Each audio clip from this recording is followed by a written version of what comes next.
Welcome back, everybody, to another episode of the Southern Outdoorsman Podcast. Starting off today with a listener success story out of a longtime listener and a guy who's wrote several Q&A submissions in, Mr. Mason Brook. Mason, how are you doing? Good, man. Good. How about y'all? I know you're doing good because you killed a bunch of nice bucks last year. That's what we're about to Hey, that's talk right.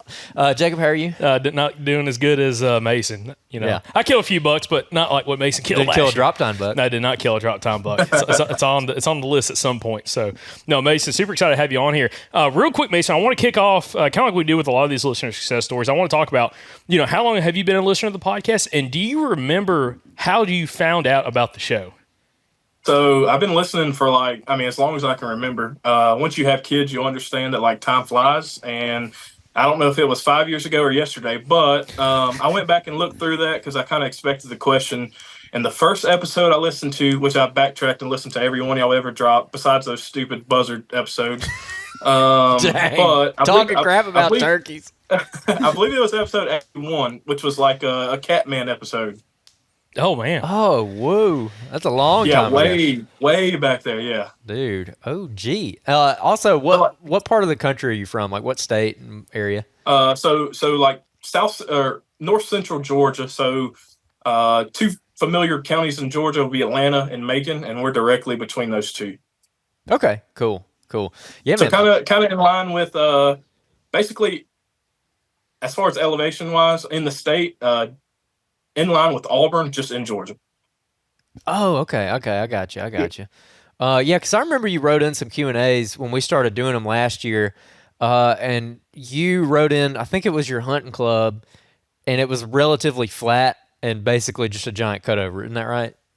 Essentially, yeah. So basically, not to jump too far ahead, but it's like a 3,200 acre clear cut. They kind of rotate on what part they do clear cut. We've got everything from stuff that's been cut last year to stuff that's been cut, 6 or 8 years ago. And basically it's trophy managed. My uncles ran it for like the last 25, 28 years. And I had to wait for somebody to get out or die to join the club, even though I'm family. And so I love it. There's nothing that can beat a cutover in my head. Yeah, definitely. Well, you got plenty of cutover. When you say it's trophy managed, what do they do on the club? What are some of the restrictions? So restriction is during bow season, 120 inches or greater, or 16 inches outside spread. And then during rifle, muzzleloader or rifle, it's the same thing as far as spread, 16 inches inside spread or outside spread, or 130 inches. So, everything from, I believe the biggest deer in the last 28 years is like 164. And then the smallest deer shot last year I shot a little management three-year-old that was like 102 inches or something. Okay, nice. How do y'all determine management bucks, by the way? There's not really like a guideline. It's just everybody had him on camera. You could tell he's not 2.5, and he could blow up in 2 years. But if he's 16 inches outside spread, there's really no questions. It's legal. Okay, I got you. That makes sense. Okay, so when you wrote in last year, remind me, what was it that you were writing in about? Do you remember the exact question? Do you remember? I know one of them was specifically about the clear cuts. I think they had sprayed them and burned them or something like that, and you're trying to figure out the thought process. Like, walk us through like that specific scenario. Yeah. So we were actually hunting, and we had a helicopter above us, and they were spraying while we were hunting, and that's not good. And so immediately I started doing like some research. Were they spraying for beetles? Were they spraying to kill the plants off so they could burn or whatever, anything like that? So it turns out they were spraying to kill all the greenery, that way it'd burn. And it ended up, there was a burn ban here for like 2 or 3 months. It was supposed to be sprayed and burned before like gun season even started, which here is like second week of October and or third week of October. And the burn ban pushed that out to like almost middle of November. I think 2 weeks before I shot my deer, they had came in and burned. So basically my question was obviously, hey, what's the deer going to feed on if everything's sprayed? And things like that, but it ended up working anyway. But they came in and burned. They couldn't burn everything they wanted to, but they torched a good bit of the property. And as far as like deer movement, lowering or anything like that. None of that happened. I mean, there was deer everywhere. Mm-hmm. Yeah, another thing about your property, because when we were going back and forth with you, you sent us the coordinates of the property, and the SMZs on the place were really, really skinny. Isn't that right? Yeah, very skinny.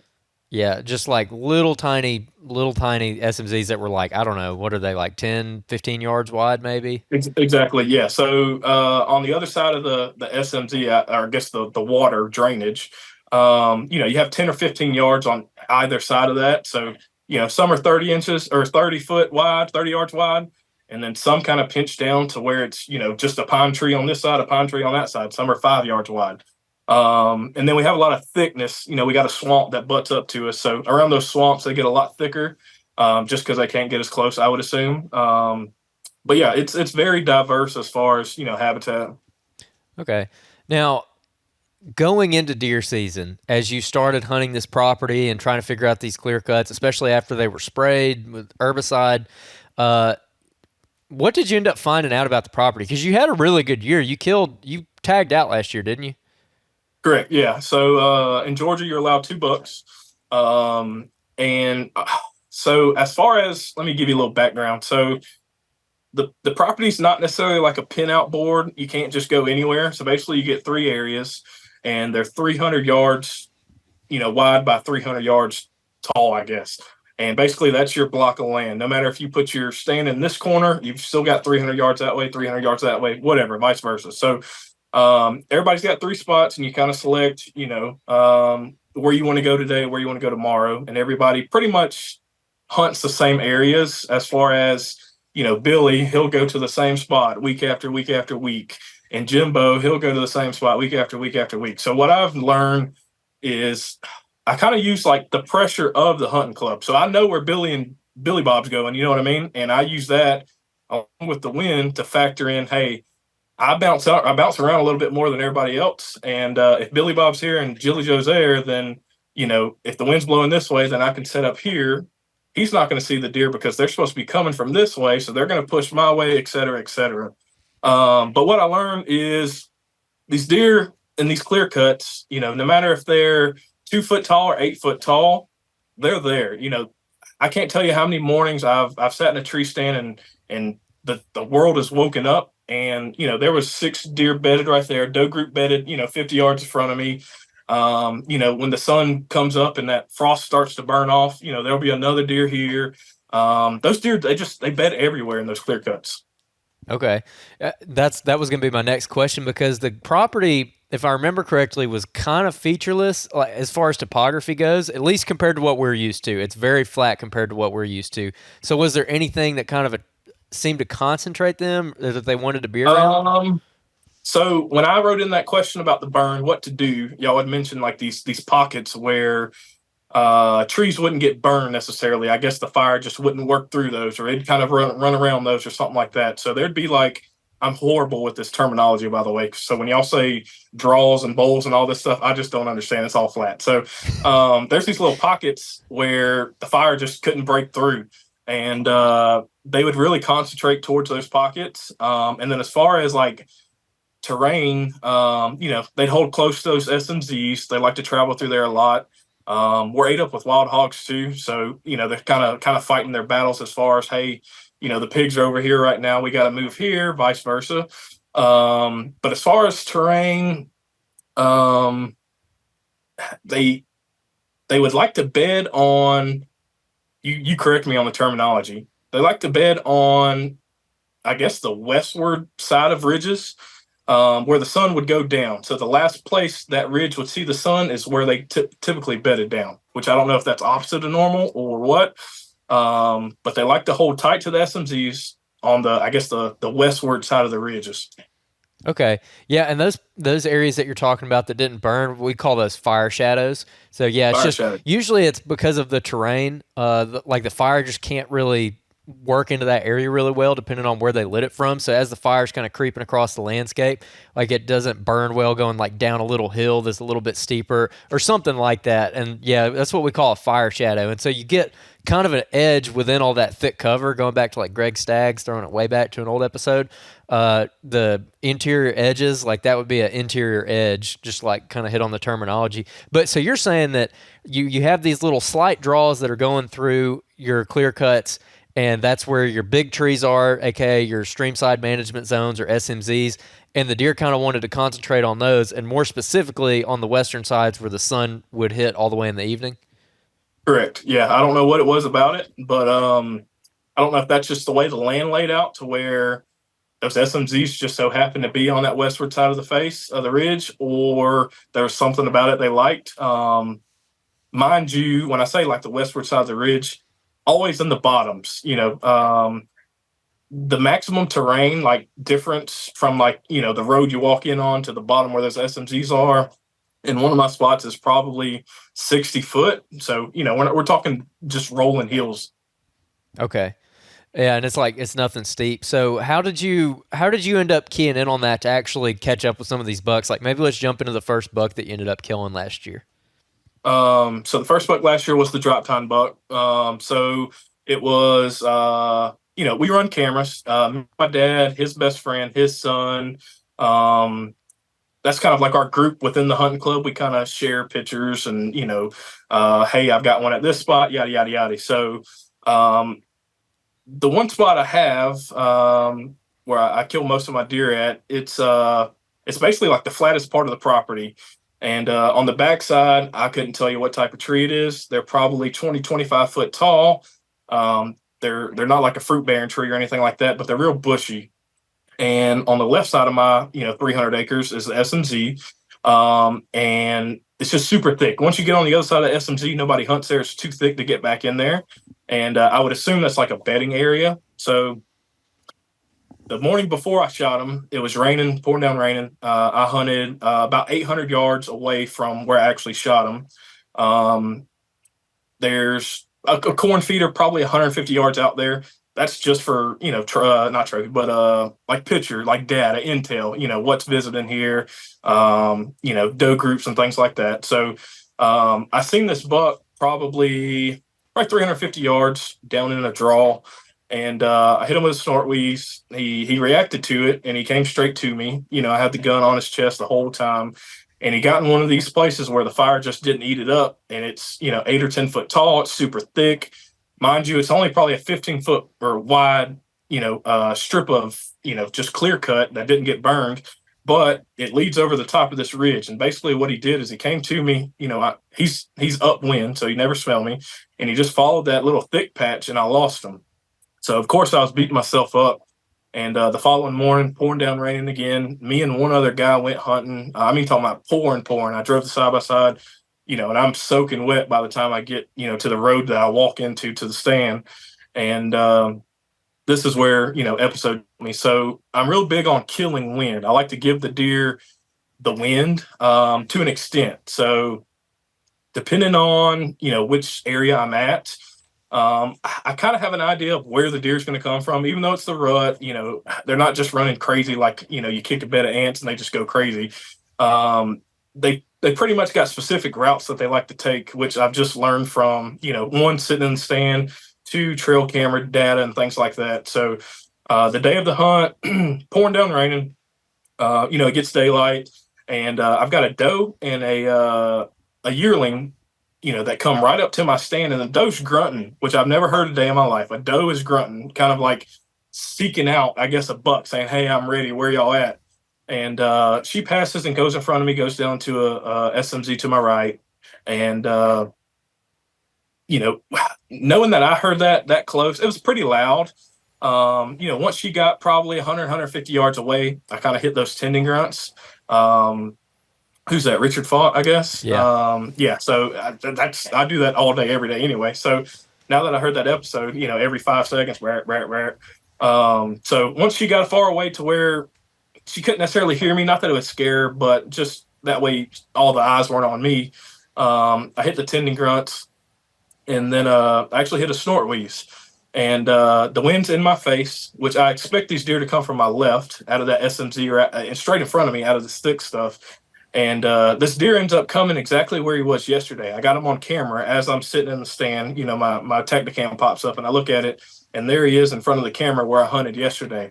So again, I'm kicking myself in the butt. I couldn't do it. I couldn't make it happen twice, 2 days in a row.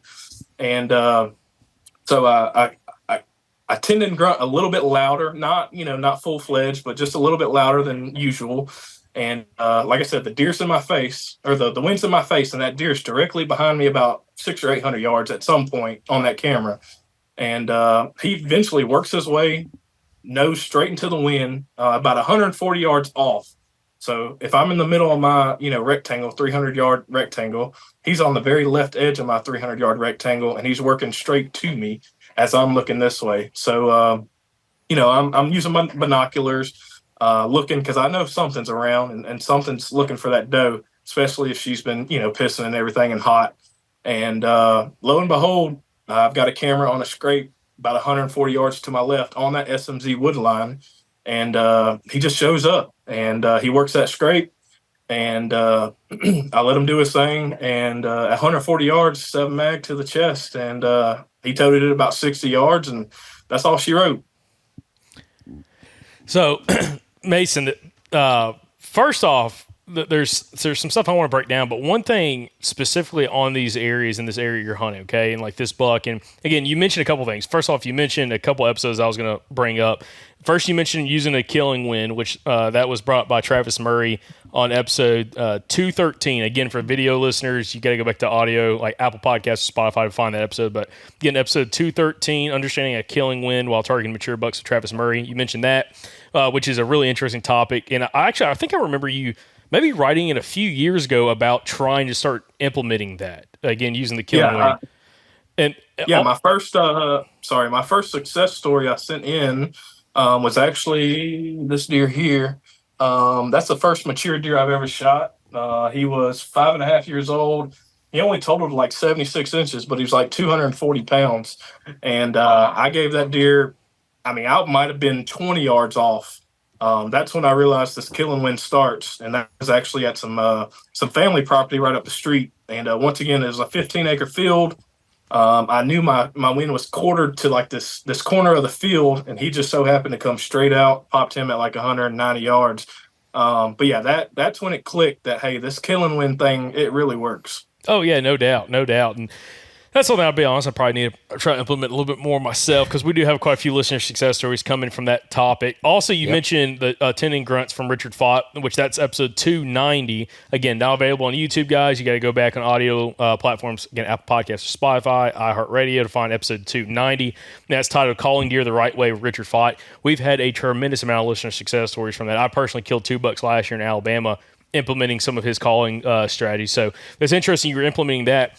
Looking at the drop-tine buck, again, you've had a few different listener success stories coming over the last couple of years, but looking at that deer, what was some of your biggest takeaways from that experience? Again, killing that deer, implementing a couple of these things. What are some of those things that you took away that you might implement moving forward in new opportunities come this season? So community scrapes. So I think I ended up Instagram messaging y'all's page and showing you, but I had like 11 or 13 different bucks hit this scrape. Does and bucks, but like 13 different bucks hit this scrape on the edge of this SMZ, which I later found out. My dad had told me, he's been in the club 6 or 8 years. I've only been in it. This will be my 3rd season. And this piece that I obtained, by somebody switched around and they gave up this piece and I took it, vice versa, whatever. I found this scrape while just walking that SMZ wood line, just trying to see kind of trails or whatever. And I found the scrape. I put a camera on it. And these deer lit up. Every deer that I've ever seen on that property was on that scrape at some point in time, daylight, dark, dusk, dawn, at all times of the day. And it lit up for, I believe it was about 9 days that scrape just absolutely tore up. And I had pictures all day, every day of this scrape. And, everything from a year-and-a-half spike to, or I guess a 1-year-old spike to, the biggest deer on the property was hitting the scrape. So I knew I was in a good spot. I knew at some point, preferably a shooter buck would slip up and work that scrape in the middle of the day, or, at least daylight while I'm there hunting. And yeah, so my biggest takeaway would be the kill and win works.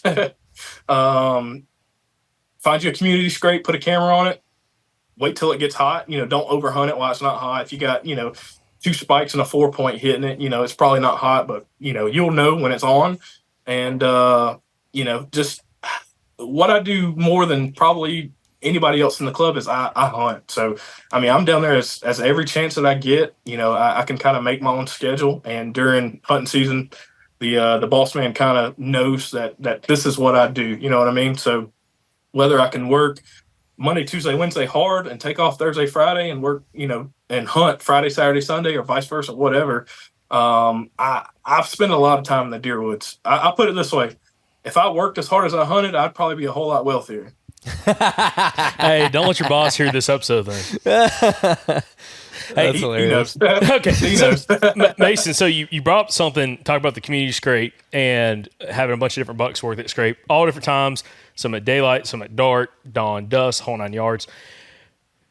That is a drinking game. I said it, I think I said it 3 times in this podcast, all 9 yards, the whole 9 Oh. yards. Anyways, we had a listener bring that up Jeez, a while ago. man. Sorry to get so segue. It's one of his verbal ticks. I hear it. This is something how I describe. Anyways, Mason, so did you listen to the episode that we did with Daniel Williams? I think it's episode 584, Learning a Mature Buck Schedule with Daniel Williams. I did, and as soon as I listened to that episode, which I listen to all your episodes because I'm in the car, 6 hours a day traveling to appointments and whatever. Yeah, and I immediately went back to my cameras and went back to just pictures of me shooting deer. And 3 of the 4 deer I've shot in the last 3 years on this club have been within 3 days. Okay. All right. Ooh. So, again, I want to bring this up for everybody. Again, that's episode 584 is what we're talking about with Daniel Williams, Learning a Mature Buck Schedule. This is something like, Mason, what you're talking about right now is exactly what he's been doing for 20 plus years, where Wow. using trail cameras or visual observation of when people are killing deer or when bucks are daylighting and hunting within those date ranges on those specific spots. And it's like, it's not even really worth hunting those spots outside those date ranges. I'd be very interested if you go back through some of that trail camera data that you've had over the last couple seasons there and figure out some of those other dates, including the dates that you've killed your bucks on, and figure out what spots are hot and see if it pays off again for you this year, 3 years in a row. I'd bet your bottom dollar I'll be doing it. Okay. Yeah, I'll be, no doubt. It's November 11th. I've shot 1 on November 11th, 2 on November 12th, and 1 on November 13th. And how, if you looked at where you killed them on that property, how far are each of those spots that you've killed from? Let's see, within 1,000 yards. Okay. So it's two of the 3 are within 600 yards, and then one's kind of on the same kind of like, I guess, topographical line as far as like elevation. Just an extra 300 or 400 yards past.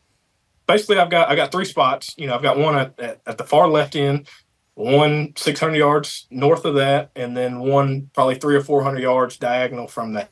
So very within 1,000 yards for sure. Interesting. Okay, very cool. So, yeah, that is something I'll be very interested in seeing how that plays off for you this year, because that's something we're going to try to implement more. And we've had a lot of listeners write in, but actually after they heard that episode, again 584, they've gone back and looked at their data of when they killed bucks in certain areas and also trail camera data, and a lot of it matches up with what Daniel said.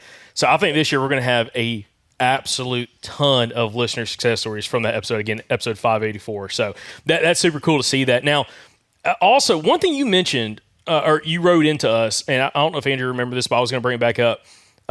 When you were talking about like them burning and spraying the property and all that kind of stuff, and I think you had part of a question was about food, like with them killing all that stuff off, what would happen, food wise with the lack of browse.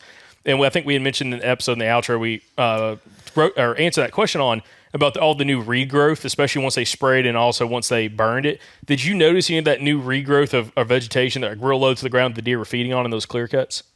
Yeah, a lot of and I even messaged y'all and asked y'all. I think it's called pokeweed.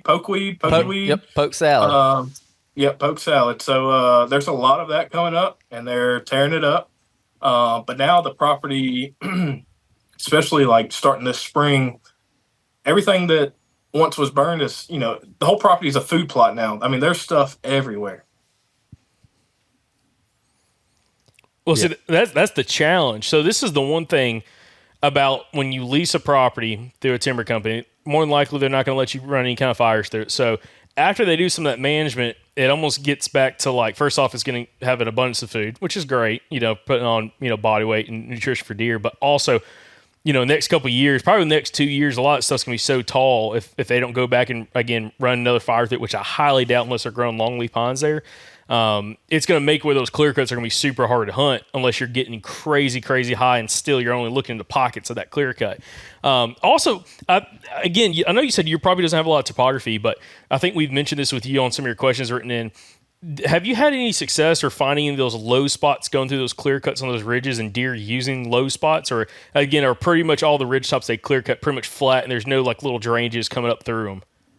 No, there's drainages for sure. And the second deer I shot last year, he so happened to be working his way towards, cresting that ridge and headed back to the bottom of the other side. And I guess you would call this a drainage, where two, I guess you would call them a ridge. So they're probably 30 or 40 yards in elevation change. And basically they pinched down and he was working up that, headed to cross the road. And that's when I shot him. So yeah, a lot of these deer are using like these lower spots. There's not much terrain at all, but for what we're used to, there kind of is. So there's it's so hard to explain, but there's a lot of little low pinch points, a lot of low spots. There's a lot of edges within the edge, like you said. And as far as like property lines, you got a clear cut on our end, but on that property line, you got 30-foot, pine plantations. So, they steadily walk these roads, edges and things like that. But yes, the deer 100% are using, edges within an edge. And then you have doe groups that are just walking through the middle of the middle of the cut. So it kind of, you never know where they're going to be at, but as far as I can tell, bucks definitely have like their routes picked out, and they don't really veer off those routes too bad. Well, and something, and we ought to probably clarify this on this episode. When we talk about like a low spot going through a clear cut, it doesn't have to be 30, 40 feet in elevation change. It can be 5 feet or 4 feet of elevation change in that low spot. And it's just low enough when a deer's down in there, even if it's a completely cut, like fresh clear cut, he's still lower where he feels a lot more comfortable. Like you said, sometimes does won't use them. I've seen it, especially in areas like there was a clear cut. I didn't hunt it. Was it last year or 2 years ago? It might have been 2 years ago. No, it was last year.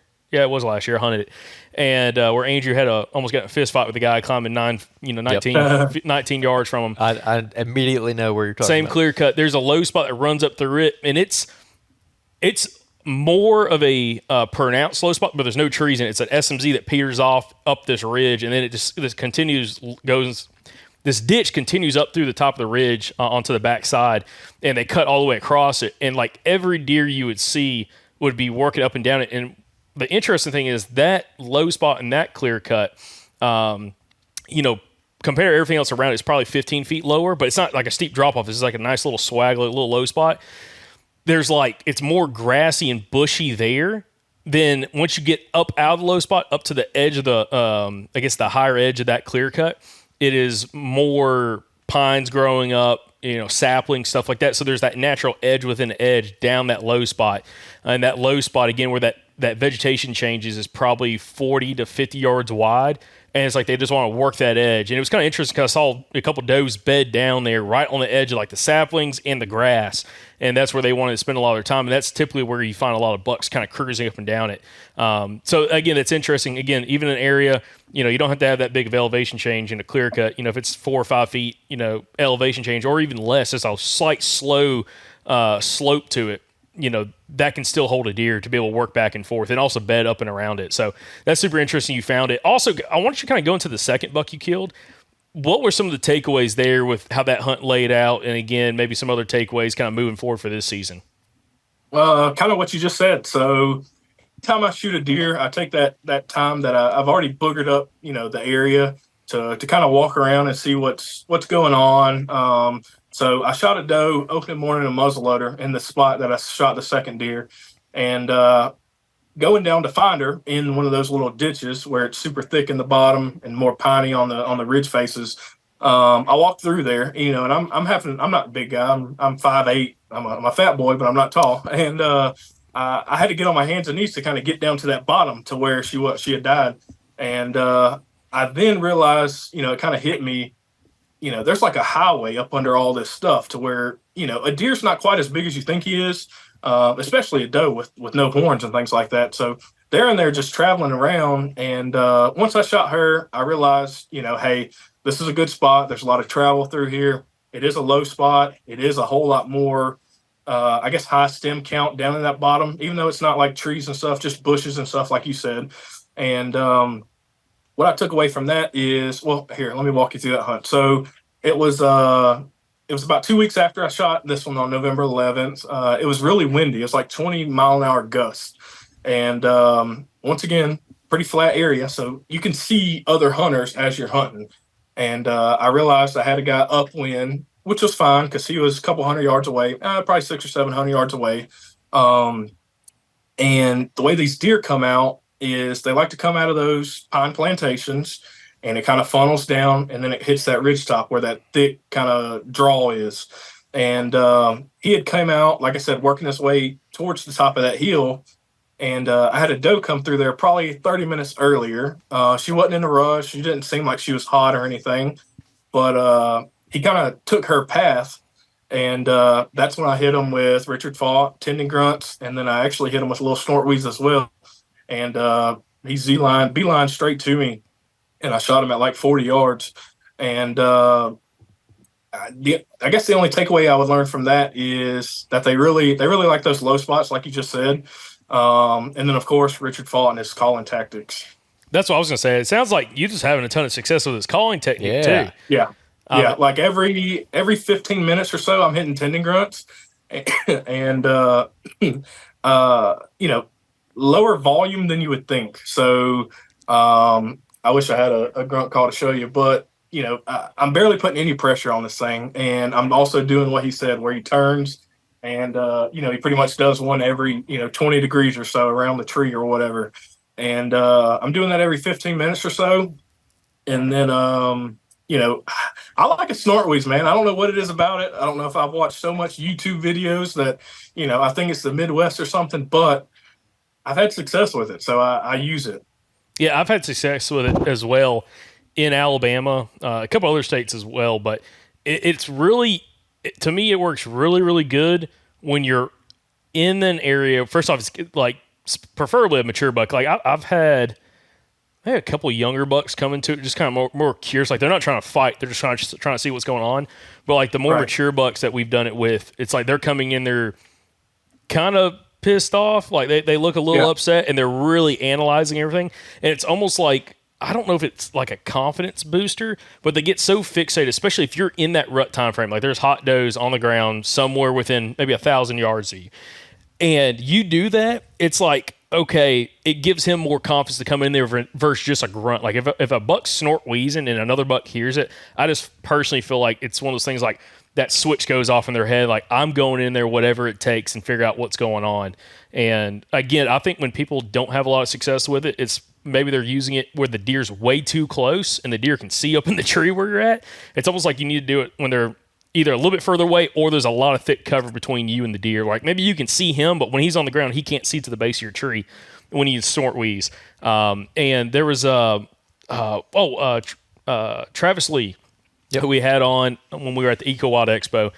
He was one of the first guys we actually had talked to who snort wheezes a ton in the South. He's in South Alabama, and he will blind call snort wheezing during the rut. If he finds his chasing tracks, he's in an area like, hey, I'm very confident there's a mature buck here in this general area within hearing distance and probably a hot doe. He will blind call snort wheeze and has a lot of success doing that. And he's like, I don't really think I'm scaring deer like at all doing it. And, he has a lot of success killing some really big deer, just blind call snort wheezing. Yeah, I think, I know that the drop-tine deer I shot, I snort wheezed at him after tending grunt, and I guess that's what made him come in. But yeah, he came in kind of bristled up and went straight to that scrape. So I don't know if, like you said, if that was, hey, somebody's in my territory, quote unquote, let me hit this scrape and show them, who's the man, or if that had anything to do with it, if he was to go in there no matter what. But, I don't know if it's luck of the draw or what, but yeah, a good snort wheeze, and I just do it with my mouth. I don't use a call or anything, and I don't do it too loud. I would guess probably, I don't know, 20% volume. You might need to show me that because when I do, I try to do it pretty freaking loud. Yeah, It's it's pretty obnoxious, but it works. Like, and talking about like buck coming in and hitting the scrape first, instead of coming straight to you, it's almost like you could. I mean, you don't really know what's going on in the deer's head, whether he's trying to see that buck's already hit that scrape or he's just trying to work the scrape in order to kind of assert some dominance before he comes in and investigates. Well, first buck I killed last year, I rattled him in. First year I've ever killed rattling in. And I was hunting on the ground, rattled that buck in. And he came in within, not even 5 minutes after I got done rattling. And it was super windy. I had to rattle super loud because it was so windy. And I was down in a creek drainage. And he came off that ridge. And the second I saw him, he beelines it to a beech tree and starts destroying this beech tree, making a scrape. Like, there wasn't a scrape there. He just starts thrashing this tree with his head, with his antlers, and kicking it out. And then came in and shot about 25 yards on the ground. It's interesting when you see that because, like, the second buck I killed, he came in on a beeline through a pine thicket and just decided to like kind of casually come in there. Like, he wasn't coming in there super, super hot. And I killed the second deer by doing the tending grunts, which again is a lot, it's not nearly as aggressive as, of course, rattling or snort wheezing. And it's like the demeanor, the buck comes in, a lot more kind of calm and collective. It seems like more curiosity than anything just by doing the tending grunts. Yeah, I do rattle a good bit as well. A lot of young bucks respond to rattling, like 2.5-year-old basket 6 or 8 pointers. I wish I could show you a 142 and 1/8 10 pointer with split G2s on both ends, but I missed him at like 220 yards. So that story is the SMZ on one of my spots it's really wide. I don't know why they couldn't cut right there, or maybe it was the slope of the terrain or what, but it's probably 60 or 80 yards. It's a big circle. And, the SMZ runs like straight through it. And for some odd reason, they left a bunch of hardwoods, pines, things like that in there. And the first day I joined the club, I went and toured the property with my dad. And he was like, "This is your spot." And I was like, "I'm going to shoot a big deer right there. He's going to come out of that little pocket right there, them thick woods, and I'm going to shoot him." And that season, this is what happened. It was like November, probably like 2nd or 3rd. It was like one of those weird hot days in November we get for some odd reason. Thanksgiving's always 90 degrees for some reason. And it was probably 20 minutes left of daylight or shooting light, legal light. And I just so happened to pick up these rattling horns, and I go crazy. I mean, I make the most commotion I've ever made in my life. And once again, this is before it was burned and sprayed and everything. Everything was 6 or 8 foot high, maybe 4 or 6 foot. And, I'm scanning, looking, because I know something's happening. And I look down in that pocket of woods, and it's probably 180 yards. And all I see is a wreck. And he's looking at me, looking dead at my tree.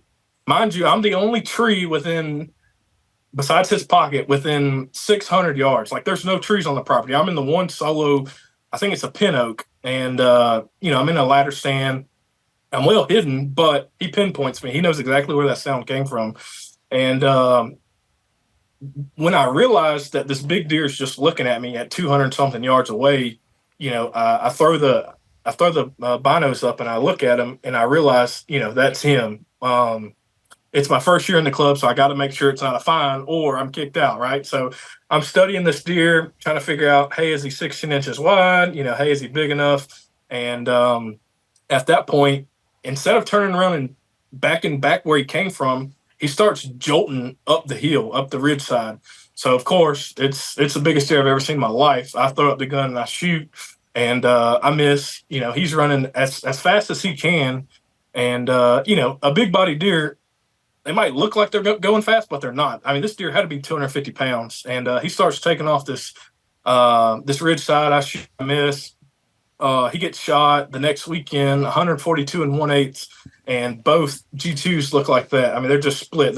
It's the beautifulest deer you've ever seen.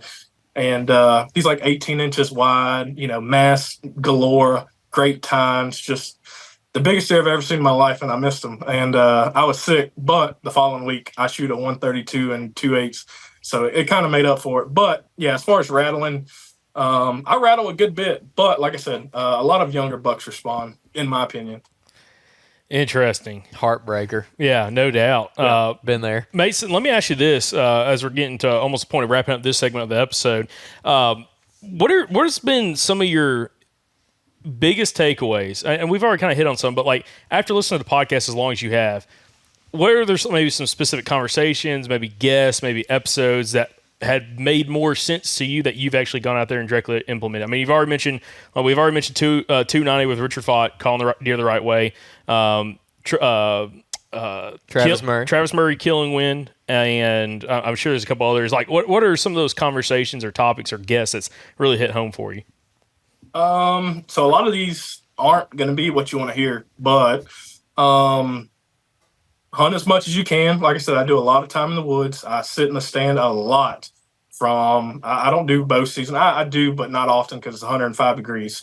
I might bow hunt 3 or 4 times, the 4 or 5 weeks we have in bow season. But I hunt a lot. I sit in the tree a lot. So tree time, I don't scout a whole bunch. I let my cameras talk. So I run 6 cameras on my 3 areas. So I have pretty good intel on what's around, what's a shooter, what's not, what kind of movement they got.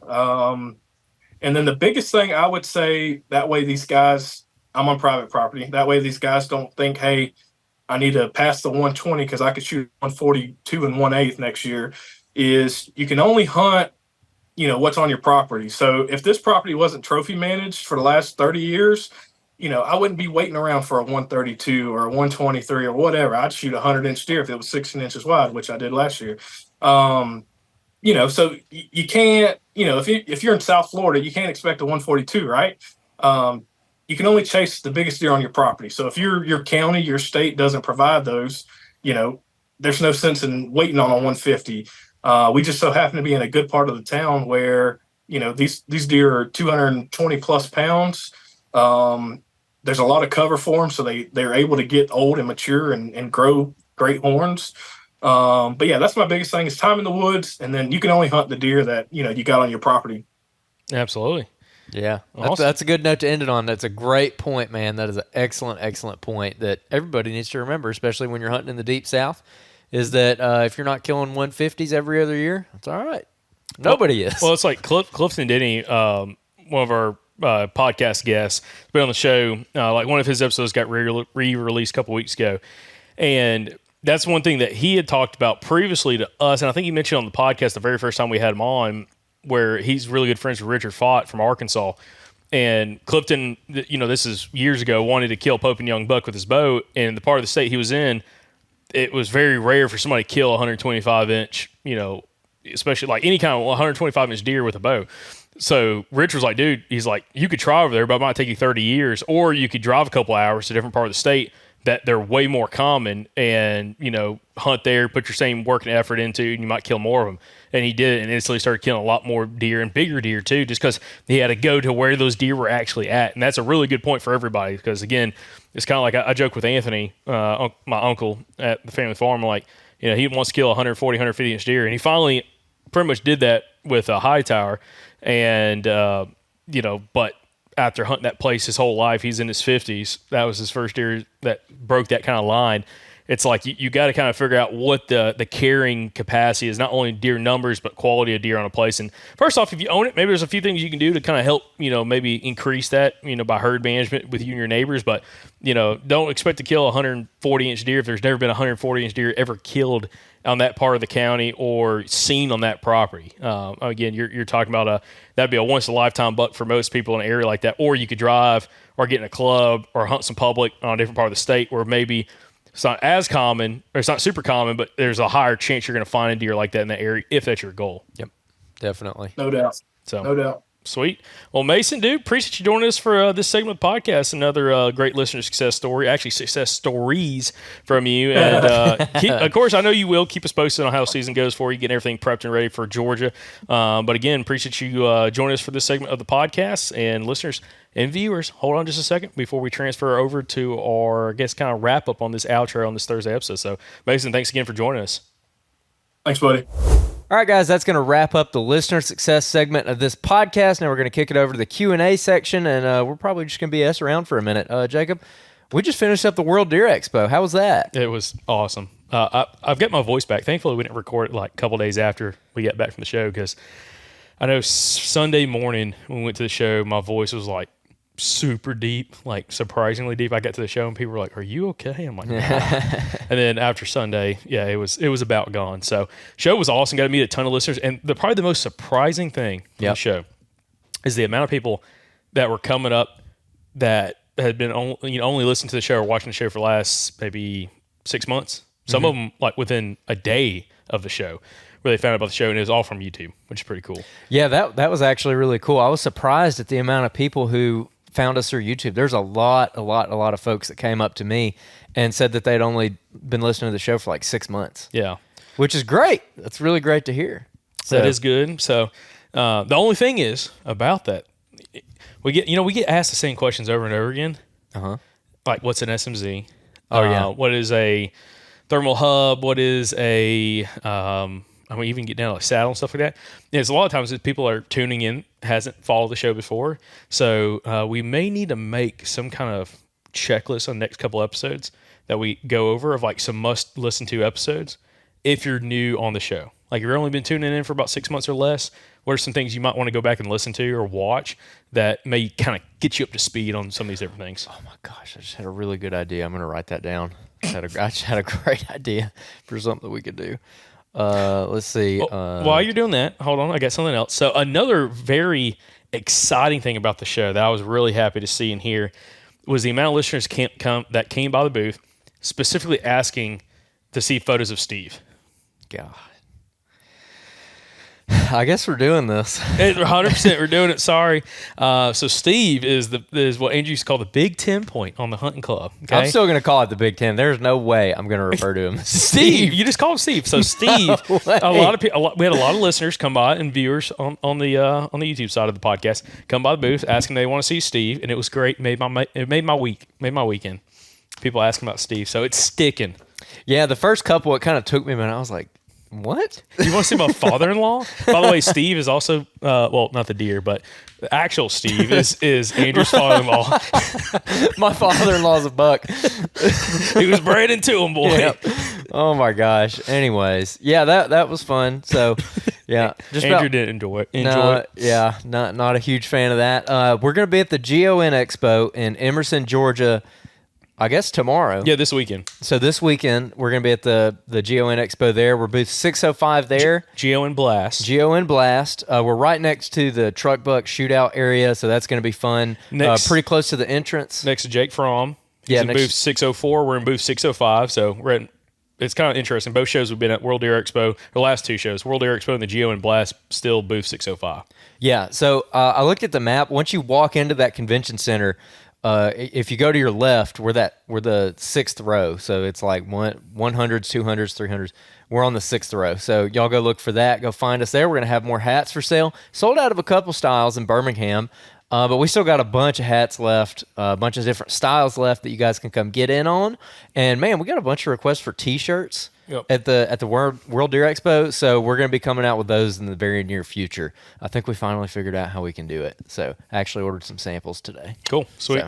So yeah, it'll be super interesting. Again, y'all come hang out at the booth again this weekend. GON Blast, Emerson, Georgia. Super excited. Our first year doing that show, but also Georgia is typically a very strong state for listenership. We've got a lot of listeners in Georgia. So if you're in that greater Atlanta area, or if you want to come up or come down to Emerson, Georgia, again, north side of Atlanta, feel free to come by, hang out with us over the weekend. Come show some trail cam photos. Come, love to see you in a Southern Outdoorsman hat. If you don't already have one, come pick one up while you're there. Yep. And see also, what would y'all like to see this fall with the show? Because we're going to have a little more time because of Andrew doing some different things. Did we announce yet? Mm-mm. Are we waiting? No, we can do it. Okay, cool. So we got some big news. Andrew, how about you tell us? I'm going to be going full-time with the podcast, baby. Finally. Let's Finally. It's been a long 6.5 years, build the business up to this point, but we're finally there. Jacob and I are both going to be full-time. You've been full-time since what, 2021? Yeah. That's because Jacob is a bachelor and he can afford to be poor. So we built it up. And yeah, I'm leaving my job at the end of August, and this is getting our full-time devotion. So there's going to be a lot of stuff that's going to be coming out over the course of this fall and over the next couple years of really ambitious projects that we've been talking about for years at this point. And we're now going to have the time and the bandwidth to actually get them done. So like I could not be more excited, man. Absolutely. So very exciting. If you're a listener or a viewer of the show, you're going to really benefit from it, because one of our big goals going to the fall is trying to do, maybe not all of it, because there may be a week or two where it's going to be kind of tough for us to do it, but trying to do a majority of our content in the fall. That's our goal. We're going to try to strive for it, of doing all of it in person, where we're actually traveling around the Southeast and interviewing guys in person. So one thing y'all can help us out with, if especially, in your home state, whether you live in Alabama, Mississippi, Georgia, Florida, Louisiana, wherever, South Carolina, North Carolina, Tennessee, Texas, Arkansas, everything. If you have some, maybe a local guy or someone that you know of that you think would be a fantastic guest on the podcast, whether it's kind of old school deer hunter or someone maybe younger that's just getting it done, that has a really good personality, feel free to write those guest recommendations on the website. You can go to the southernoutdoorsman.com. We have a contact page there, contact form. Just submit who that guest you think would be really helpful on the podcast, and submit their name and information, and we can kind of reach out to them. Or maybe you think you might be a good guest. We do have listeners that are definitely qualified for being guests on the podcast. So again, feel free. You can throw your name in the hat too if you think you might be a good guest, because we're going to try to focus on getting guys on this fall that we can go see in person and figure out exactly how to get the very most out of an interview. It's going to make the conversations better by doing that. Also, the video podcast is going to be even better because we're all going to be together. And the audio is going to be better because we're going to have better, more time spent with the guest to learn a little bit more about them before we do the interview. Yeah. So we can get the very most out of those interviews for the audio listeners. Yeah, there's something about an in-person interview that just, the conversation is just completely different. Yep. So I'm super excited about that. And yeah, do we want to talk about like the swing that we're definitely doing? Yeah. And just see if we can pick up. So we're definitely doing a swing kind of up the eastern seaboard earlier this fall that we're planning right now. We've already got some guests that we're interested in, but essentially we're gonna be going through Georgia, South Carolina, North Carolina, and eastern Tennessee.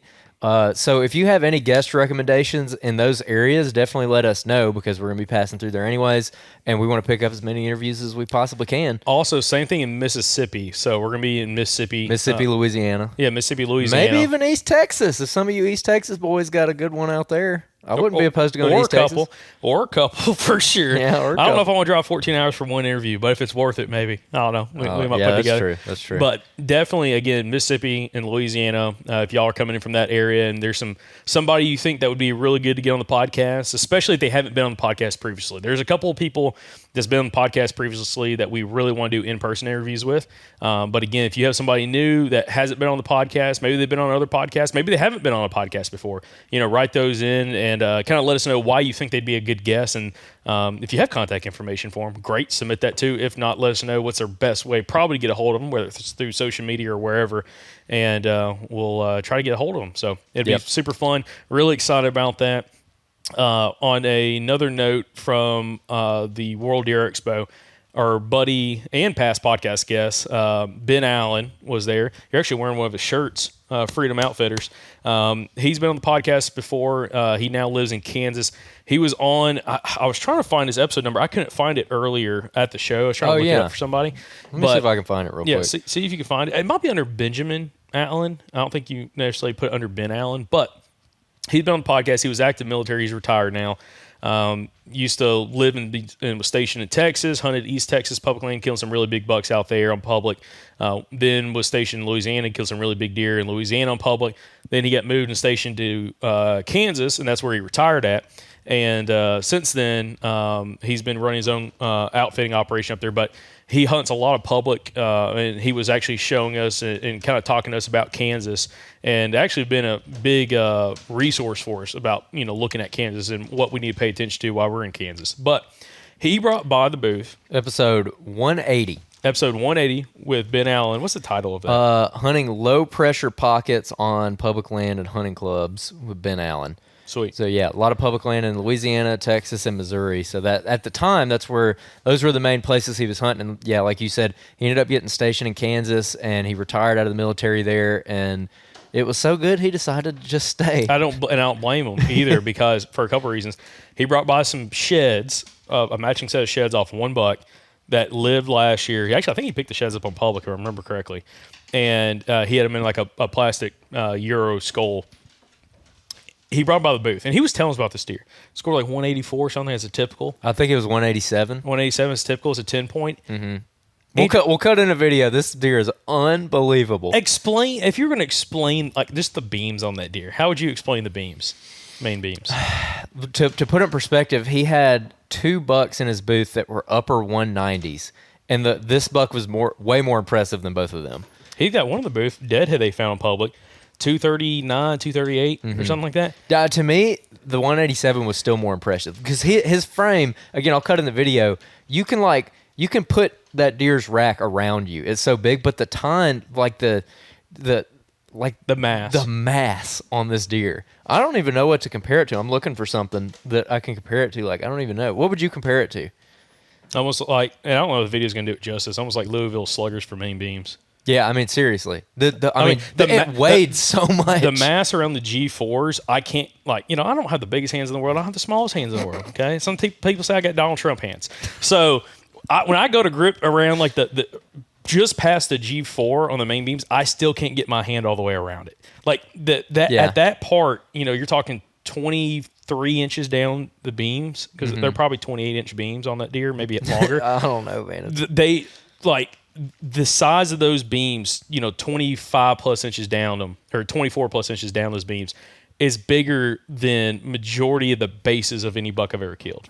Yeah, you look at his rack and you're like, yeah, I can see why he's not busted up. Yeah. He's the buck that's like ripping other deer's antlers off. 100%. I mean, just crazy deer. So, anyways, that guy's a little fired up. Yeah, I got us very fired up. Michael Perry was next to us in his booth. And he saw him, and he was, messing with that deer's rack, and he's like, "Man, I don't know if I'm gonna be able to sleep a wink until we get to Kansas," because he drew Kansas too. So he drew two other zones in Kansas. So yeah, I was like, "God, I can't wait, man." Yeah, I'm excited. I had a surprising amount of people ask about our plans in Kansas. Yep. So we're gonna again be talking more about that in the future as we kind of go through. Ben was able to give us a lot of great information on what to expect out there as far as cover and what we're looking at on the maps and everything, because one of the things I was telling Ben, I was like, I don't know what I'm looking at. When I'm looking at OnX and I'm looking at the imagery out here, I don't know what that is on the ground. Yep. Like if I'm here in Alabama, I can look at the map and I pretty much know what the woods are going to look like before I get to them just because I'm familiar with this area. But in Kansas, I have no idea if what I'm looking at is, chest high grass and saplings or whatever, or if it's like ankle high grass, like short grass prairie type thing. So I really don't know. I don't know what to expect. And I think it's a lot of cattle pastures out there as well. I don't think there's a lot of row crops or anything like that. So that was another interesting thing. And then also just some of the wood lines that I was looking at, like what looks good to him, what doesn't look good to him, overlooked spots to him. So yeah, he was able to give me a lot of good information that I'm going to be able to use in our map scouting. So I'm pretty excited about that. Very excited. It's going to be fun. It's going to be super fun. I'm trying to think any other takeaways. Well, the GON Outdoor Blast is our last show of the season. Yep. So after that, it's deer season, baby. Yeah, absolutely. Heading full steam ahead to deer season. One last thing on trade shows, you will be at the PA Mobile Hunters Expo, which is the weekend of August 9th in, where is it? Pennsylvania? Harrisburg? It's or somewhere. God, you put me in a spot right between Harrisburg and Lancaster. What's the name of that town? Crap. No idea. Absolutely no idea. But you can find it at mobilehuntersexpo.com. So, yeah, you're going to be there just kind of floating around. We don't have a booth or anything like that. Yeah, come and hang out, talk to people. It's going to be a good time. We actually have a good number of listeners in the Northeast. So all you guys up there in the Northeast, go to Mobile Hunters Expo, see Jacob. Bo's going to be there. A bunch of other guys are going to be there. It's going to be fun. Yep. So super fun. Real excited from it. You know who's one of the guest speakers? I didn't realize he was going to be a guest speaker for it until they announced it. Adam Keith. Oh, really? Yeah. Oh, cool. Yep. All right, sweet. Southern takeover of the Northeast show. Let's go. The nor'easter. Nor'easter, yeah. So, anyway, it's gonna be super fun. I'm trying to think. If there's anything else. Probably last bit. It was.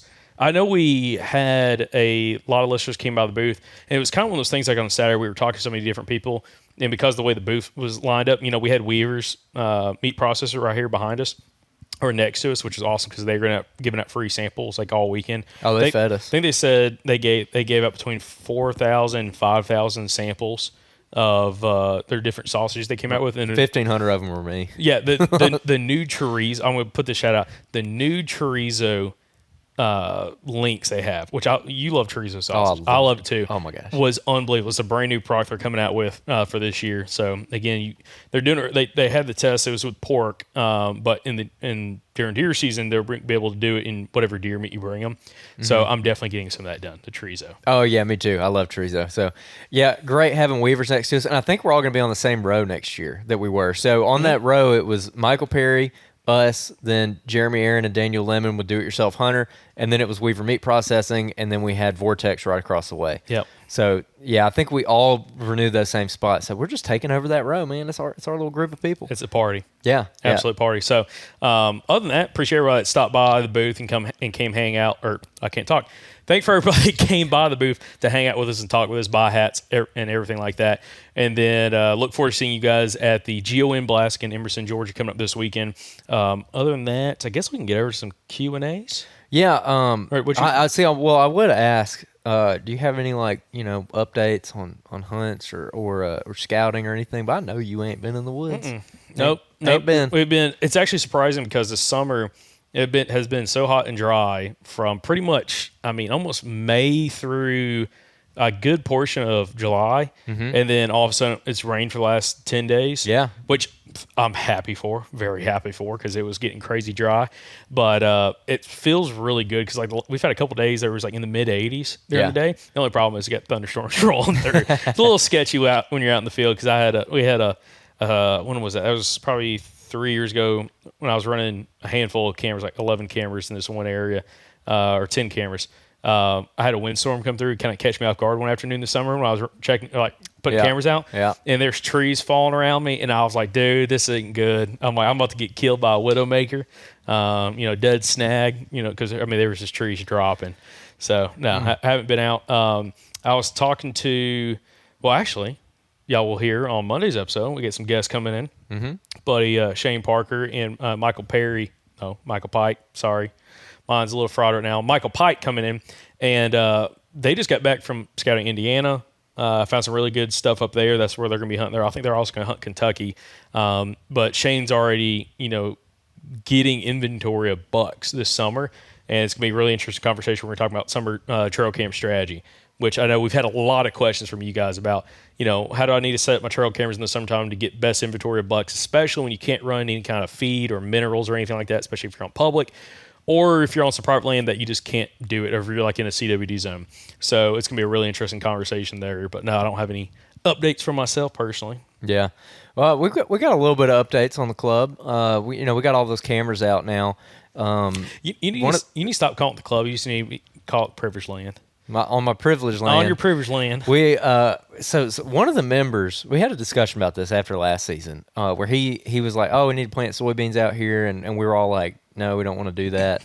Well, he went out there. I'm assuming it was him. I haven't talked to him, but they planted cowpeas or iron clay peas. I don't really know what they are, but there's something like that. And man, they planted these little strips of them through some of our bigger food plots, and me and Cody went out there and found them, put cameras on one of them, pretty much immediately picked up a bachelor group. One of those bucks we're pretty confident is the 10-point. Cody's Steve, had him. I've had him. It's not the 10-point now. Listen, you can't. Stop it. There's another 10-point. Oh, my God. I haven't found another 10-point. So we're confident it's him, and we're excited about that. He's looking big. But we've got a whole bunch of other deer too. We got a lot of up and comer bucks. Is that the wide deer? Is that the same one you're all thinking is Steve? I'm just saying. I'm not saying 10 anymore. But God. But is it that deer or is it a different deer? The wide because remember one. you said you had one that it was barely grown to the G2s, but it was way outside of his ears. Oh, it's a different deer. Oh, Yeah. It's definitely a different deer. Oh, okay. So I don't think I've gotten that one again. But I ended up going out to a bunch of these other food plots, and I got caught in one of those thunderstorms like what you're talking about when I was doing this. But walked them, and man, there's one plot that, I mean, those peas there's not a leaf on them. I mean, it's just stems. They've browsed it so hard. So I threw a camera on that, and we're at pretty much every camera location, we're getting different bucks on it. Nothing crazy big yet. It's kind of the same thing as last year, where the 10 point, he's very impressive.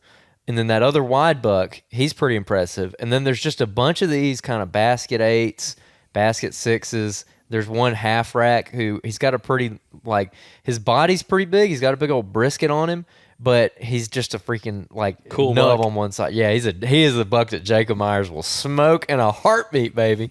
And other than that, it's just kind of a bunch of, bucks. Nothing crazy. Okay. So I'm kind of eager to get out to some of the public land cameras and check those pretty soon. They've been soaking it. What you gonna name the wide deer? I don't know. I got to get them on can't- camera some more. You can't say the wide buck. I'll call him the wide buck in a heartbeat. I don't know what I'm going to call him. I gotta pick him back up. This one field, I keep having to, I had a vine swing down in front of the camera, so I went out there and cut it down, cleared everything out, and then like 4 days later, another one fell and got in front of the camera. And right now, I'm getting pictures every single night of deer in that plot, but that vine is right there, and so that night infrared flash is just like on that limb, and you can't. Everything else is black. So I got to go out there again and cut it down again. So I'm waiting to go do that, but I don't know what's in that plot right now. But yeah, just a bunch of up and comer bucks. I had a bachelor group come by last night with a decent 8 point and walked kind of right past the camera. You could see him, and then there was like a little bitty buck behind him. But then in the background on the other side of the creek, you could see 2 other bucks walking back there, but you just can't quite make out what Where they are they are. at in the antler growth stage right now? They're pretty close to. They're pretty much framed out at this point. I thought we talked last week, and they were still kind of like nubbing, not nubbing. I think that was 2 weeks ago that it was like that. It's progressed. Now it looks like they've got most of their points, and now they're putting on tine length and everything. But like their main beam, like you can tell what they are now. That's how we know that buck's a 10 point, because I mean he looks just like he did last year. No real increase. Well, I don't know yet. He's not done. Okay, I'm just. So we'll see. Did you As far as width, no, I don't think he's any wider than he was last year. I'd have to really look. when you got Steve on camera last year when he was crossing the creek, that was the 25th, right? Oh my God. I'm calling him by his name. Yeah. It was like it was was late July. And he was like, Well, so that's the interesting thing. Between late July, we got him on camera in late July, and we were like, man, that's a really good deer. Mm-hmm. And then we got him on camera in late August, and the amount of time length that he put on between those two videos blew our mind. I mean, he like blew up. I'm thinking like 14 days. the day image y'all had him on one of the creek crossings. We had him in the daytime at both of those crossings. Okay. But one of them, the one where he like dips his antler in the creek, that's when he wasn't quite done yet. And then that's when so we initially got him. You're like, yeah, that's a pretty good deer. When you had the 6 point and everything on. Oh yeah, they were all on both of them. They were all together. He was never by himself on those creeks. But that first one, that's when you saw him and you were like, yeah, it's a pretty good deer. And then the second one you saw him, and that's the one you freaked out about because he put on all that time length and his beams. That was in August? Yeah, that was in August. Okay, gotcha. Yeah, so the one you're probably thinking of was in August. So they put on a lot of length. Like I have to, like you got to remember that our deer, I think, are behind as far as like antler growth, as like the rest of the country, because the rest of the country is rutting early November. We're rutting like mid-January. Yeah. And so everything is very delayed. So it's kind of discouraging. Like we were talking about this with our buddy Zach, who sent us all these images and everything. You see all these deer popping up on social media, and they're just like looking good, and our deer like barely at the G2s. And I'm just like, oh gosh, late bloomers. Late bloomers. So, anyways, yeah, this next month time frame is when we're like really gonna know what we're actually hunting out there. We still got some locations that we're wanting to like move some of these cameras around and just check some different spots. Because my initial plan was put some of them on creek crossings, put some of them on food sources, leave them for 2-3 weeks, and then leave some of them in the same spots, but then shift them around and see if we can either pick up the same deer in different locations or pick up different bucks. But right now, what me and Mike have been trying to do is, the property is 1,800 acres and it's kind of long.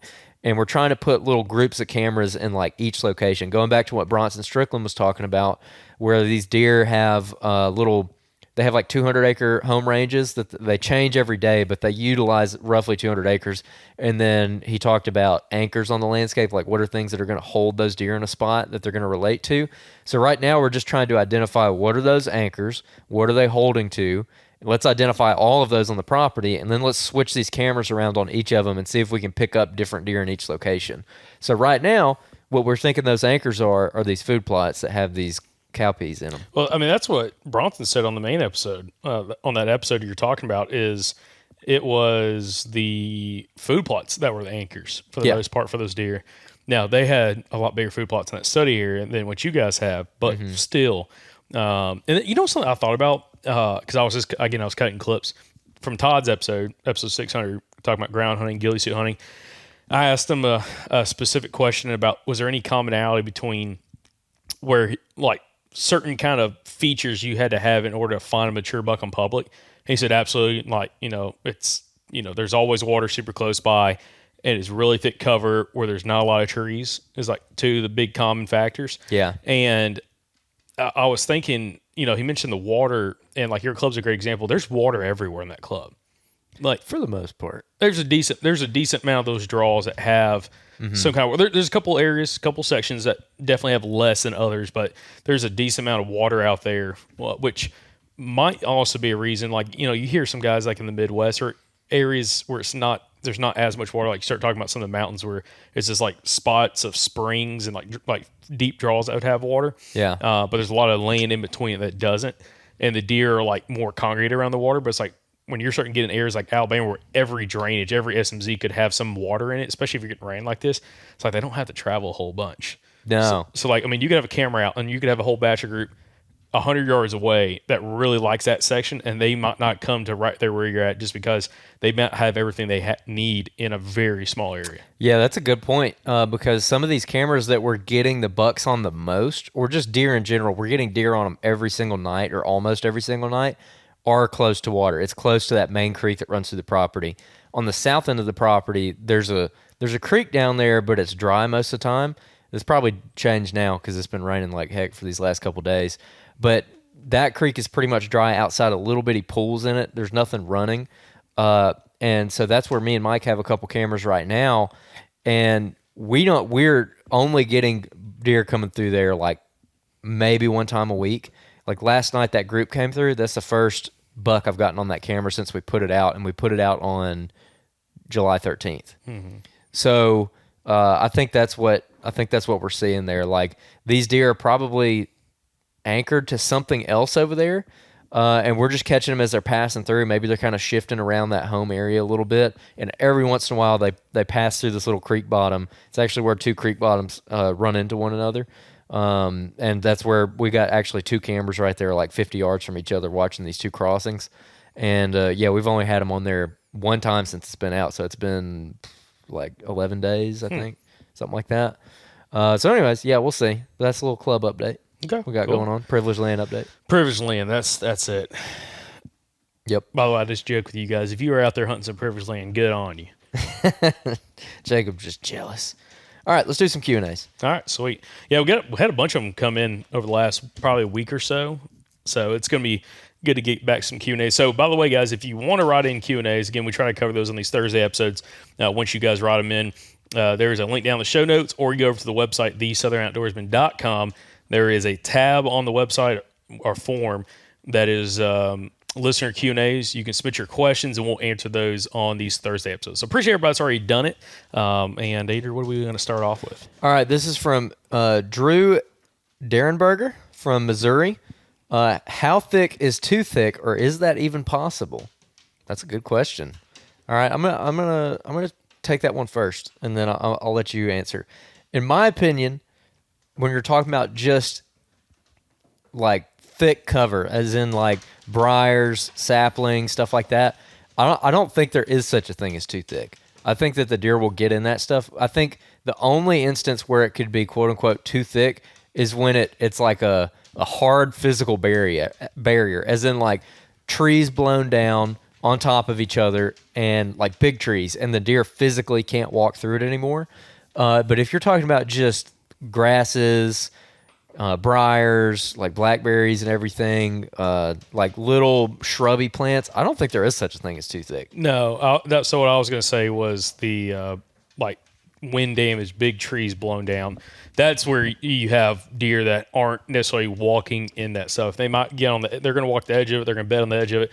But if it's giant blown down trees, and the thing is, if it's just a few of them and they can navigate through it, that's fine. But when it's like a wall of trees going down, it's like the deer can't get in and out of it very easily unless they get spooked, and yeah, maybe they'll go try to get through it, but they're not going to do it necessarily very often. But yeah, like pine thickets, like there's really no pine thickets too thick for a deer to go through. You might think it's that way, but if you start walking the edge of it, you're going to find like what Todd said in episode 600, like the tunnels, like just where they've navigated and found a route to go through that. Yeah, they push right through that stuff, and 2 or 3 of them do that, and all of a sudden you got a tunnel. Yeah, so it's like that's really not an issue, but it's more so, like you said, like the harder structure, like big blown down trees. I've heard some people talk about in some areas, if it gets crazy thick, maybe some like rhododendron or something like that, maybe being something that they could go through if they really wanted to, but more likely they're going to go on the edge of it, or there's going to be some kind of trail system that they're going to navigate through. Yeah. That's more for, again, the mountain guys, Appalachian mountains.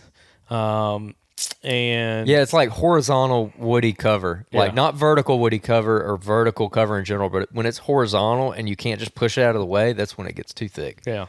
So Like a rhododendron thicket. Yep. So again, and also I was going to joke about this. What was his name again? His first name? Drew? So Drew, I'm going to joke with you a little bit because I don't classify Missouri as the South. I know some of you guys do, depending on where you're at. That is a very Midwestern thing to say. Oh, Drew. I'm just joking, Drew. I'm just playing. Jacob. Don't be writing in with the comments. But no, for real, like I like our buddy, God, what's his name? Crap, from Illinois, came down for the Bows and Brews event in 2020. Drake. When we were scouting and we were like walking through this creek bottom, it had like, I think it was some saplings and maybe some Chinese privet, but you can still see like 50, 60 yards. Oh, and yeah. we were talking about thick cover. He's like, dude, that's thick cover back home. And I'm like, Man. yeah, a rude awakening. Yeah. Let's take it to a pine thicket. Oh, yeah. But yeah, again, there's not many things that are necessarily too thick for a deer. It's just whether or not, because like if it's like high hunting pressure, they're going to be in that stuff. But especially if it's like early season, they don't have to be in it. It's like the cover is not as much of a limiting factor early on. So early on, you may not have that many deer in those super, super dense pine thickets. But once the leaves fall off the trees, they're going to be in that stuff. Yeah, definitely. All right, next up, this is Nader Barber from Tennessee. He said, hey guys, do you think running trail cameras makes you less of a hunter than you could potentially be? Last year was the first year I did not run trail cameras, and coincidentally, it was probably the best deer season I've had in several years. Not to sound contradicting, but last year was also the first deer season I was listening to y'all. So is it the chicken or the egg? I do think cameras are incredibly beneficial. However, I think it's honestly more enjoyable seeing a deer for the first time ever when you're in the stand, is taking it away from the tradition. Hold on, I got lost. Or should I use what I can to my advantage? I feel like I could talk myself into a spot or out of a spot solely based off one singular trail camera that may or may not have had deer in front of it. Would it be better to use your woodsmanship, go through hard years, and eventually become a better hunter than the guy that relies on trail cameras for answers? All right, I'll let you go first on this one. Yes and yes. So not running trail cameras can definitely probably help you become a better woodsman, but trail cameras can also enhance that by confirming what you're finding. Yeah. Okay. If you're going in and finding some really like hot sign, but you're not quite sure if it's daylight or not, if you're not using trail cameras, the only way you're going to learn is to sit there and potentially waste more time than you might actually have in order to hunt, which may be a factor if you're married, have a spouse, she might get a little upset with you because like you're just wasting your time, not killing anything, not saying anything. But where trail cameras kind of comes into a factor, I think, for building woodsmanship is giving you visual confirmation. If you know how to set your trail cameras up correctly, like Andrew not jokes, he makes fun of me because I'm terrible about setting trail cameras up, I guess. You're very bad. There's a strategy to it, and we're going to cover that on Monday's episode, like a strategy of not just throwing a camera out, but how to place it in a way to make sure you get the very most out of that camera. But I think it's a double-edged sword. Like I know people personally that rely so much on trail cameras like that. If they don't have a deer on camera, like if they don't see deer on the camera, they're not going to go sit a certain spot, and definitely like that can hurt you. Like I know some guys that hunt, especially like smaller private property, and they use those cameras very, very what's the word? They're very strict with what they have on camera and how they go and hunt a property. And if they're happy with it and it makes them enjoy their hunting, fine. But I do think there's a fine line of using trail cameras in a way to confirm what you're already finding, and also see if, first off, if you can even get the buck on camera that you're finding sign for, but also not relying solely on trail cameras. That if you don't have a deer on camera, but if the habitat and everything lays out correctly, it's still maybe worth a setup, especially if you're talking about during the rut. So I think it's a double-edged sword. Also, there's like some negative feedback with cell cameras where people post on social media that they had a cell camera over a feeder, for example, and they're hunting one side of the property. They get the ring on their camera or their phone that there's a buck in front of it that they want to shoot. They get it side by side. They drive over, park a couple hundred yards away, and walk and shoot the deer with a rifle. That's definitely not woodsmanship. Okay, but I think there's a fine line. I mean, you can definitely do it without a camera. Travis Murray, great example. One of his last episodes he did with us from Mississippi, he mentioned, we actually talked about his trail camera strategy back when he used to use trail cameras, because he got so effective using trail cameras that it kind of killed the fun for him. Like he was killing really big deer with a bow every year by using trail cameras, and he finally reverted back to not using trail cameras to have a little bit more of the excitement of not knowing exactly what's out there until you physically see the animal. So I think there's definitely, I agree both ways. I mean, I think some people can abuse trail cameras where they really don't have the woodsmanship skills to be successful if you don't have trail cameras. And also, I think that trail cameras can also add a benefit for somebody to help speed up the process of confirming what they're finding sign-wise and seeing if that's a spot that's worth killing, or if I still need to jump to another area or move 200 yards further down in order to try to get a shot opportunity. Yeah, I agree with everything you just said. I think where people get in trouble with trail cameras is that the over reliance on them and letting the trail camera dictate where you hunt. And I agree that going without trail cameras can definitely help, especially if you feel like you're in that position where maybe you're over reliant on your trail cameras, or a trail camera completely makes or takes your confidence away. I use trail cameras just to confirm what is in the area, because we've talked about this on the show over the years of wanting to target bigger and bigger bucks. Like for me, especially with limited time, knowing that the kind of buck I want to shoot is in the area is a big part of what I'm trying to do. So like in the case of the 10 point at the club, I had heard the deer was there. As soon as I joined the club, someone had told me that, hey, like, yeah, so-and-so had a picture of a big 10 point over on this part of the property.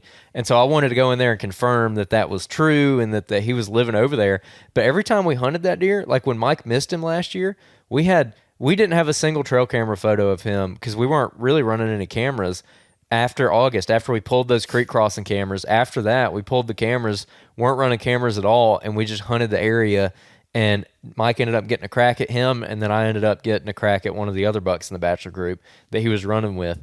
So I think that's probably, like, going back to this question, I think that's probably a healthy way to run trail cameras is just use it to confirm if you're trying to target that bigger buck, that top echelon buck in your area, then it's very useful for that, but don't hunt based off of your trail camera solely. Does that make sense? Yeah, I'm trying to think. I feel very confident saying this, but I'm just trying to think back to bucks I've killed. I don't think I've ever killed a buck that was quote unquote either a target deer or a buck I had on camera. And most is because I didn't really ever run a bunch of cameras. Yeah, you've never been a big trail camera. So it's like, I mean, I kind of fall into the category like what you're talking about here with this question is like, you don't have to have trail cameras to like have success, killing deer. But to me, where the trail cameras really come into factor is knowing what is in the area when it comes to like size of deer. And to be honest, give you more confidence potentially passing up other bucks, because like I'm the kind of guy I'm the kind of guy that I've never killed a 130-inch deer in Alabama. They're here. I've seen some, but it's like it's more so like if I get a good opportunity at a solid buck or a buck that gets me happy, I'm going to shoot the thing. Yeah. Especially because we get 3 tags. So it's like I've never used it to the example of, finding a target buck and just focus on that target buck with cameras. I want to get maybe good at doing that and apply that, this year and for the coming years.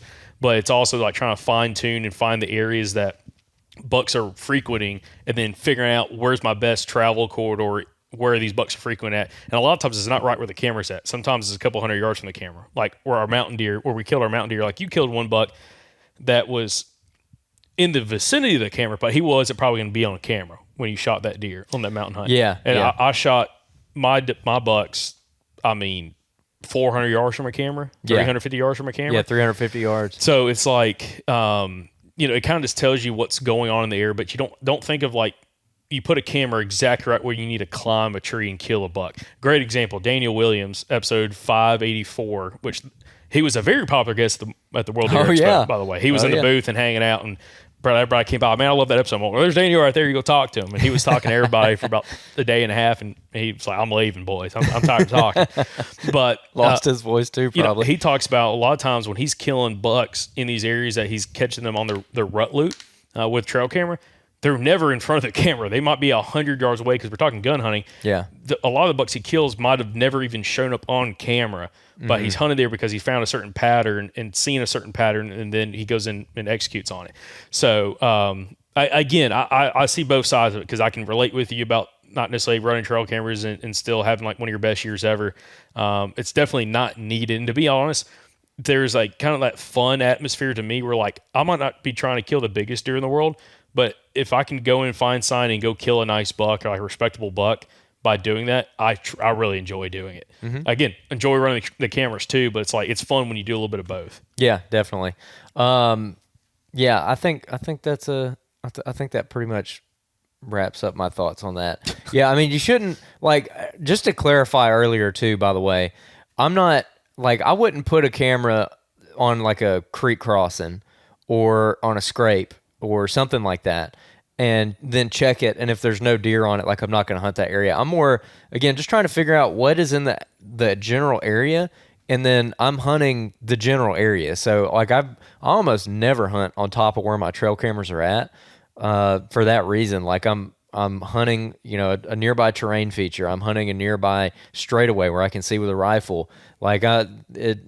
That's how I view my trail cameras. So that is a good subject. Me and Talon were talking about that at the show because he's not running any trail cameras this year for that reason. He's trying to not rely on them, and he's trying to get a little bit more established in his area without using them. And he's like, I'll probably start using them here in a couple years, but I want to be completely focused on woodsmanship and learning the ground, by walking it rather than with trail cameras. And I think that's great. I think that's a really good thing to do. Again, especially if you feel like you're kind of trying to get over that hump and you're trying to get better, that might be a good way to do it. Maybe take the trail cameras away and don't rely on them so much. So that's a great question. Normally we do 3, but I think we got to cut this short. Our guest just rolled up. So, did they really? Yeah, I think we got to go get them. Okay, cool. Want to read I'm going to read a review. Yeah, hit a review. Let's go. I appreciate everybody leaving us 5-star written reviews. We are actually just over 1,200 reviews on Apple Podcasts, which is awesome to see. So I'm going to read one here real quick. Let's see. Okay, cool.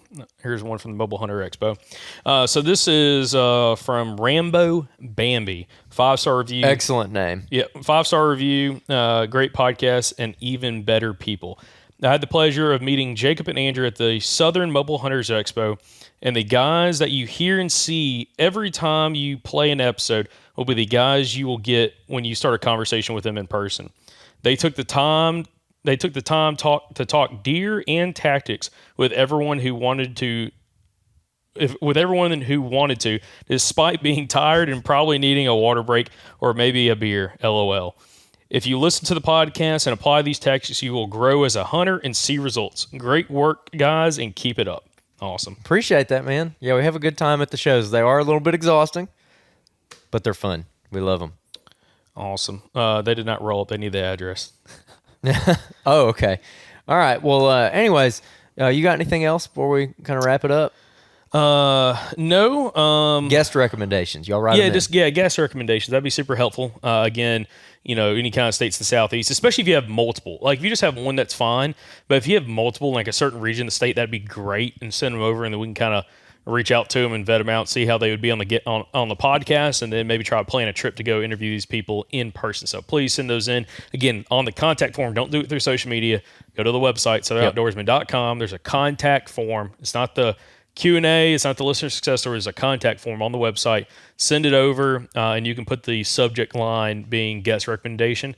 And super appreciate those if y'all can send some in. So thank y'all for watching the podcast. Thank y'all for listening to the podcast. Thanks for everybody purchasing hats at the shows. Again, come see us at the GON Blast in Emerson, Georgia this weekend.